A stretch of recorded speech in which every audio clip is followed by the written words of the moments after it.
In this video, I'll show you how I do a heli-tack in planing conditions. So once I'm unhooked, I steer into the wind by moving the sail slightly back and putting more pressure on the upwind rail. As you get closer to the wind, you will start to slow down. At this point, I move my weight forward and onto my front foot. I place my front foot in front of the mast base and as close to it as possible, and I place my back foot right behind the front foot straps, also as close as possible. Getting my weight forward is the main focus point for me and the real difference between doing a heli-tack in light winds on a big board and doing it on your smaller board. The key is keeping your weight forward and ideally over the mast base. Just continue steering the board so that it's past head to wind. This makes rotating the board much easier later on. Once the board is past head to wind, then I'll start moving the sail. Next, it's time to move the sail forward and get it to back wind. So guide the sail forward with a bent back arm and extend the front arm. This next part is probably the hardest part and relies on good sail control to get right.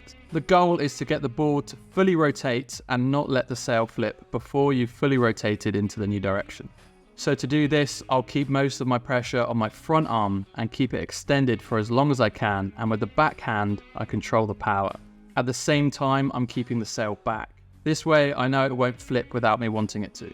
If you want to get the board to rotate more, move the sail slightly towards the nose of the board, and if you want to stop or control the rotation, keep the sail back. These movements are very subtle and require a lot of control. Just make sure that you don't push out with your back hand. At this point, the sail will really want to flip, but just keep the pressure on your front hand and flex the back hand slightly to control the power. The common mistake I had was pushing out with the back hand without even meaning to, which is where I'd lose control and would be forced to flip the sail. A good exercise to practice this is to get into a back-winded position and try to sail like this for as long as you can. It's much easier to practice in light winds, but still use your normal board. You know when you have those sessions where the wind isn't quite there, sometimes you're planing, sometimes you're not. These are the best conditions to practice this. The final part is flipping the sail and switching your feet. The main thing to focus on is keeping your weight forward and close to the mast base. So now the board is rotated so that it's facing the new side. Allow the sail to flip round your body. Okay, so let's take a look at the footwork. So I move the front foot next to the back foot and then move the back foot forward in front of the UJ. I'll try to move my feet as quick as I can as the sail is flipping, and I make sure I keep most of my weight on my front foot.